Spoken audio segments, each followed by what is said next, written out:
அன்புடைய வணக்கம். ராசி பலன்கள் வாழ்வியல் சார்பாக கிறிஸ்துமஸ் வாழ்த்துக்களை தெரிவித்துக் கொள்கிறேன்.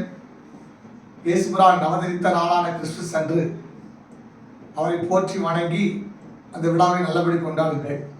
வேற ஒரு சின்ன கதை இதில் இருக்கு.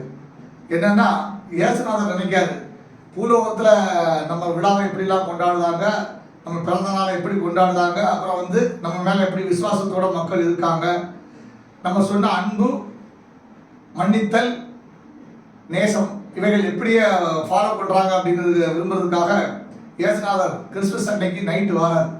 பார்த்தா ஊரே ஜெகஜோதியாக இருக்குது. பெரிய பெரிய ஸ்டார்கள், லைட்டுகள், விதவிதமான நட்சத்திர விளக்குகள்லாம் போட்டிருக்காங்க. உடனே சரி, அந்த அவர் பிறக்கக்கூடிய நேரத்துக்கு ஒரு கொஞ்ச நேரம், அதாவது நைட் 12 மணின்னு ஒரு ஐதீகம் சொல்லுது. அதுக்கு ஒரு வீட்டுக்குள்ளே போகிறார். போன உடனே அங்கே கேக்கெல்லாம் வச்சுருக்காங்க டைனிங் டேபிளில். அப்போது எல்லாம் பெரிய பணக்கார வீடு. அதான் நீங்கள், ஐயா நான் தான் இயேசுநாதர் வந்திருக்கேன், நான் அந்த நேரத்தில் பறக்கிற தினம் தான் நீங்கள் கொண்டாட போகிறீங்க, என்ன கேட்க வெட்டிடுவோமா அப்படிங்காரு.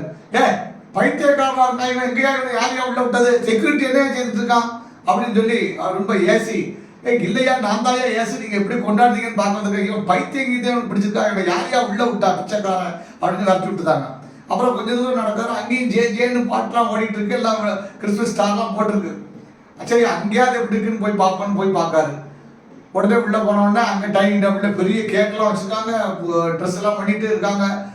உடனே அவங்க சொல்றாரு, நான் தான் இயேசுநாதர் வந்திருக்கேன், உங்களோட என்னுடைய பிறந்தநாளை கொண்டாட வந்திருக்கேன் அப்படின்னா, பைத்தியக்காரன், இந்த பைத்தியக்கார ஆஸ்பத்திரியிலிருந்து தப்பிச்சுட்டு வந்தாங்க, விரட்டி விடுங்க ஐயா, இவனை யாரையா உள்ள விட்டான்னு யோசிச்சுருக்காங்க.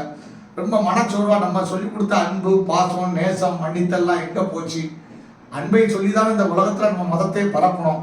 நம்ம மதத்தை பின்பற்றிட்டே இப்படி அன்பு கெட்டவர்களாக இருக்காங்கன்னு ரொம்ப சோர்வா அப்படியே நடந்து போயிட்டே இருக்காரு. காட்டு பாதை வந்துச்சு. காட்டில் ஒரு சின்ன குடிசை வீடு, அங்கே சின்ன விளக்கு எழுதிட்டு இருக்கு. கரண்ட், எலக்ட்ரிக் கரண்ட் இந்த மாதிரி இல்லை, மெழுகுதிரி 2-3 எரியுது. உள்ளே போகிறாரு. உள்ளே போனோடனே அப்பா, அம்மா, 2-3 பிள்ளைகள், பொம்பளை பிள்ளைகள் எல்லாம் இருக்கு. ஒரு பெரிய குடும்பமாக தான் இருக்கு.